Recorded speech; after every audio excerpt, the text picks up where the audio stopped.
Hello. We are approaching a new moon on Tuesday, August 6th at 2:51 p.m. Pacific time.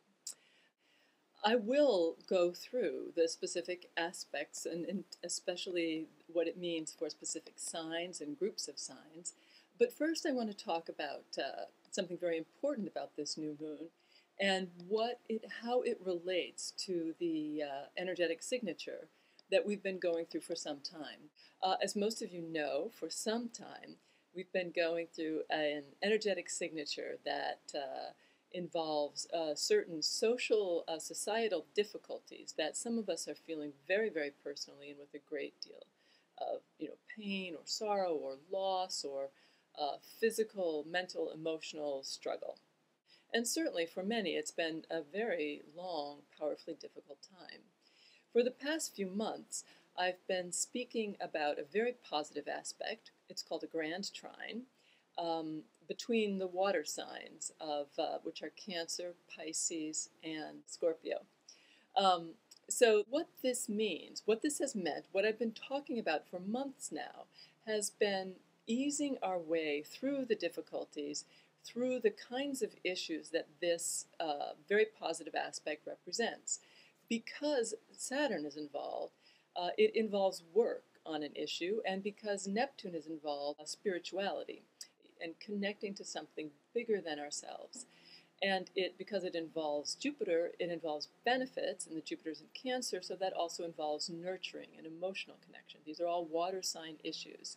But I've been mostly focusing on the spiritual aspect, having to connect to something spiritual to help us through the difficulties that we're facing.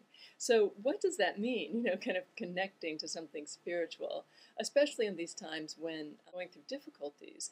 You can feel pretty angry or pretty betrayed by God or your spiritual path. You can feel like it's not really helping, it's not really doing anything, it's not taking care of the problem. That's not necessarily the point of the spiritual path, although that is what we would like, and that's what drives most of us onto the spiritual path. But what it means to be involved in a spiritual path, which Jack Kornfield also calls a path of initiation, to try to move beyond all those things that we're struggling and working with, and connect to something bigger than ourselves, something transcendent, something that helps us move beyond our particular sorrows or issues and process them in a way that moves us towards compassion and connection to the whole. This is not easy, and it's not even easy to choose to do in the midst of difficulties that seem very pressing and seem to require very, solid, earthly energy and activity and focus. As Jack Kornfield also says, that our difficulties are the spiritual path. When he calls it the path of initiation, he says to undertake an initiation, as we know from looking at traditional initiations, that it involves choosing to undertake, agreeing to undertake something difficult. And it is important to understand that to try to change our perspective about the difficulties we face, which we hope desperately, like something external, will take them away. We'll finally get through this and we'll be in a better place because something external will happen and will save us, and we'll be out of this difficult circumstance. But to change our perspective, to understand that the difficulties really are the path, and that undertaking these difficulties, seeing these difficulties, choosing them as a path of initiation, shifts our perspective to understanding what we all hear and know through all the spiritual teachers, that the true source of happiness is within, that if we want to be happy, if we want to be calm, if we want to be peaceful, if we want to actually work through these difficulties and process them as a true initiation and not an incomplete initiation where we hold on to our suffering, and even when things change, we don't let go of the pain that it brought us through. We have to choose to change internally and see our path, the path of our difficulty, as the path of initiation, and try to change our own perspective from the inside on it. Again, this is easy to say, very easy to say, and very hard to do. And I think it bears considering, asking the question, are you ready? Are you ready for the kind of renunciation, the letting go of the whatever, the anger, the frustration, the hopes, your own particular wishes for things to turn out a certain way, and to try to accept them as they are and work internally to shift your perspective on them. It's valid to say no. Even the considering of that question is being on that path and opens you up to the kinds of changes and the kinds of benefits that this particular time allows to help us move through difficulties. This is particularly important this month because those aspects are very strong and they culminate in a certain way at the full moon on August 20th. And within the next few months, these aspects start to wane. And it's really important that we take advantage of the time now to work and to at least consider working with these kinds of energies, with this kind of perspective on where we are and what we're going through, and to see what we can do to shift from the inside. It's also important to talk a bit about just the pure astrology of what's going on. There is something positive for everyone this time, and in particular, again, the water signs, the Pisces, Scorpio, and Cancer. There are difficulties still that continue for Cancer, but for these water signs, it's especially important that you connect to this kind of spiritual practice that I'm talking about. Scorpio also, since the sun's in Leo, has additional kind of stresses and difficulties too, and really has to put the effort in.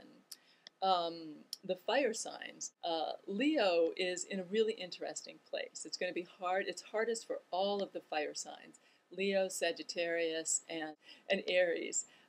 It's hardest for them to connect to this spiritual thing. That just seems like too woo-woo. It's just, astrologically, it's just like this is really hard for them to connect to.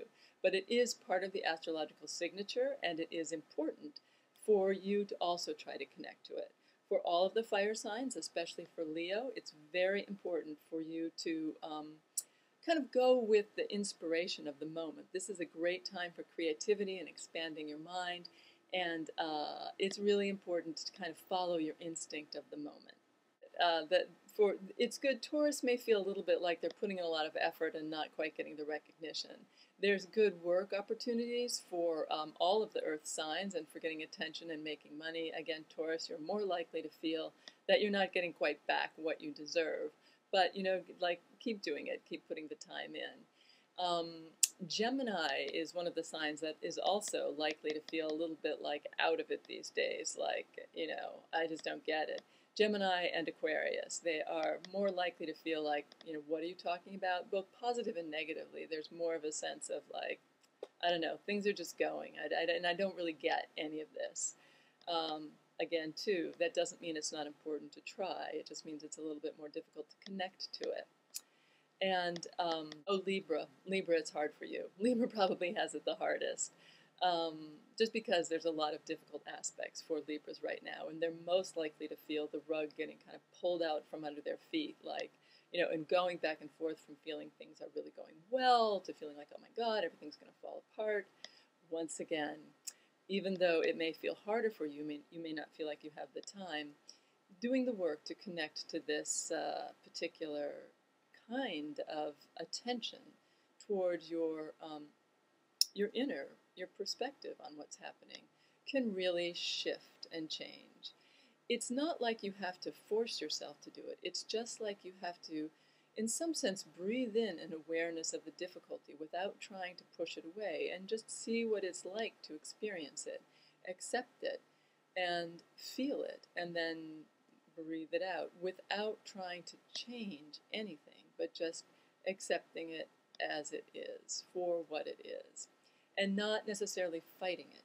So once again, whether you really understand what I'm saying or not, whether you get it or not, whether it seems like it fits or not, play in the next few weeks with this kind of internal approach towards the difficulties that you're facing. And especially as we approach the full moon on the 20th, when these energies really come to a peak, it's very important that we acquaint ourselves with the possibilities and see what happens. All right, I'll talk to you soon. Bye.